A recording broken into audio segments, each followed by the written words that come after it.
si trajtohet edhe ku duhet patjetër t'i drejtohemi një spitali, se nëse i referohemi rastit në fjalë, kemi rast në Shqipëri, se më parë këshillimi i mjekëve ka qenë vetëm nëse ne vizitonim Afrikën qendrore apo perëndimore. Shumë e vërtet, rreziku mund të na gjejë edhe aty ku jemi, sepse lëvizja për fatin e mirë të qytetarëve në gjithë botën e lejon që jo vetëm të sjellim kujtime të bukura nga pushimet, por ndonjëherë dhe viruse të çuditshme si kjo e lisë majmunit. Me të vërtetë e kanë fjalën e përbashkët lia e dhenëve dhe majmunit dhe mund na duket pak familjare, por janë me të vërtet dy grupe shumë të ndryshme virusesh. Lia e majmunit ka një dinamikë akoma më të rrezikshme sepse këto fshiksa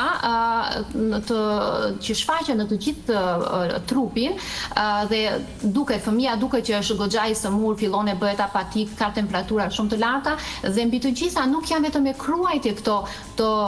fllutçkat, por janë edhe të dhimbshme. Pra fëmia është në një gjendje klinike shumë herë më të rënduar, prandaj themi që ato të cilët kalojnë linë e majmunëve, sidomos në moshën fëminore, rrezikojnë ndonjëherë për komplikacione që nga pneumonitë, meningitet dhe për fatin e mirë për mortaliteti nuk është shumë i lartë, pra është një mortalitet që shkon deri në 1%. Vigjilenca është e dhënë për të gjithë prindrit, mund ta quajmë, që tani në stinën e verës ndonjëherë lënë të lirë kudo, por që duhet të kujdesen për distancimin social dhe janë sëmundje që janë me detyrim ligjor që duhet të raportohen sepse përbëjnë patjetër një rrezik publik për komunitetin.